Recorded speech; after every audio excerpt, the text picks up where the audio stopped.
മധൂർ ശ്രീ മദനന്ദേശ്വര സിദ്ധി വിനായക ക്ഷേത്രം കാസർഗോഡ് ജില്ലയിലെ വളരെ പ്രസിദ്ധമായിട്ടുള്ള ഒരു ക്ഷേത്രമാണിത്.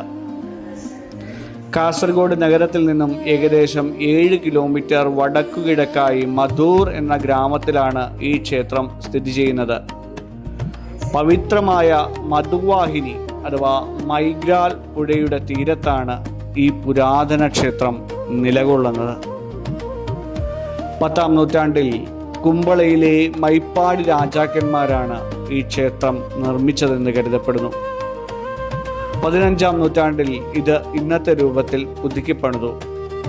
ഈ ക്ഷേത്രം ഈയിടെ വീണ്ടും നിരവധി പുതുക്കിപ്പണിയലുകൾക്ക് വിധേയമായിട്ടുണ്ട്.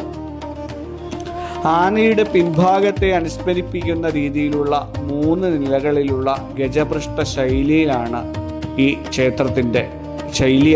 ക്ഷേത്രത്തിൻ്റെ ഒരു പ്രത്യേകത എന്ന് പറയുന്നത്. ഏറ്റവും മുകളിലെ 2 നിലകൾ ചെമ്പുതകിടുകൾ കൊണ്ട് മേഞ്ഞതാണ്. ക്ഷേത്രത്തിലെ നമസ്കാര മണ്ഡപത്തിലും മറ്റും രാമായണത്തിലെയും മഹാഭാരതത്തിലെയും കഥകൾ ആവിഷ്കരിക്കുന്ന അതിമനോഹരമായ തടിയിൽ തീർത്ത ശില്പങ്ങൾ കാണാം.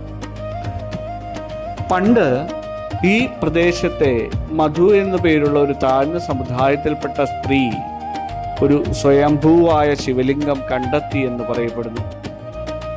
അങ്ങനെയാണ് ഈ ക്ഷേത്രത്തിന് മധൂർ എന്ന പേര് ലഭിച്ചത്.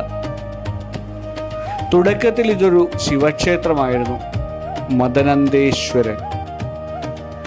ഒരിക്കൽ ക്ഷേത്രത്തിലെ ശാന്തിക്കാരൻ്റെ മകൻ കളിക്കുന്നതിനിടെ ശ്രീകോവിലിൻ്റെ ഭിത്തിയിൽ ഒരു ഗണപതിയുടെ ചിത്രം വരച്ചു.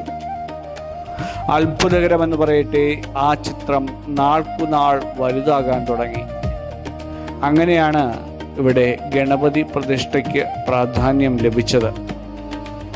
ടിപ്പു സുൽത്താൻ ഈ ക്ഷേത്രം തകർക്കാൻ എത്തിയപ്പോൾ ക്ഷേത്രക്കിണറ്റിലെ വെള്ളം കുടിക്കുകയും തുടർന്ന് തൻ്റെ മനസ്സ് മാറി ആക്രമണം ഉപേക്ഷിച്ച് മടങ്ങുകയും ചെയ്തു എന്ന് പറയപ്പെടുന്നു.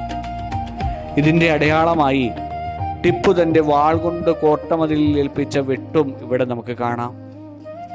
രാവിലെ 5 മുതൽ 1 മണി വരെയാണ് സാധാരണ നട തുറന്നിരിക്കാറ്. വൈകുന്നേരങ്ങളിൽ 6 മണി മുതൽ 8 മണി വരെയും അല്ലെങ്കിൽ 5:30 മുതൽ 8 മണി വരെയും നട തുറന്നിരിക്കാറുണ്ട്.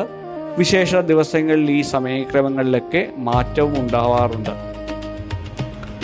പരമ്പരാഗതമായ ഹൈന്ദവ വസ്ത്രധാരണ രീതിയാണ് ഇവിടെ സാധാരണ പിന്തുടരുന്നത്. പുരുഷന്മാർ മുണ്ട് ധരിക്കണമെന്നും ദർശന സമയത്ത് ഷർട്ട്, ബനിയൻ എന്നിവ മാറ്റേണ്ടതുണ്ടെന്നും അവിടെ പറയുന്നു. എങ്കിലും ഈ സമയങ്ങളിലൊക്കെ പാൻറ് അതുപോലെ തന്നെ ഷർട്ടും ധരിച്ചൊക്കെ തന്നെ ഉള്ളിലൂടെ ദർശനത്തിന് ഇപ്പം സാധിക്കുന്നുണ്ട്. സാരിയോ ചുരിദാറോ സ്ത്രീകൾക്ക് ധരിക്കാമെന്നും പറയുന്നു. കാസർഗോഡ് നഗരത്തിൽ നിന്നും ധാരാളം ബസ്സുകളും ഓട്ടോകളും എല്ലാം ഇങ്ങോട്ട് അവൈലബിൾ ആണ്. പ്രധാന railway station Kasaragod railway station തന്നെയാണ്. ഇവിടുത്തെ ഏറ്റവും പ്രശസ്തമായ വഴിപാട് അപ്പമാണ്. മധുരമുള്ള ഈ അപ്പം ഭക്തർക്ക് ഏറെ പ്രിയപ്പെട്ടതുമാണ്. പോകാം നമുക്ക് സാധനാപദത്തിനൊപ്പം മധൂർ ശ്രീ മദനന്ദേശ്വര സിദ്ധി വിനായക ക്ഷേത്രത്തിലേക്ക്.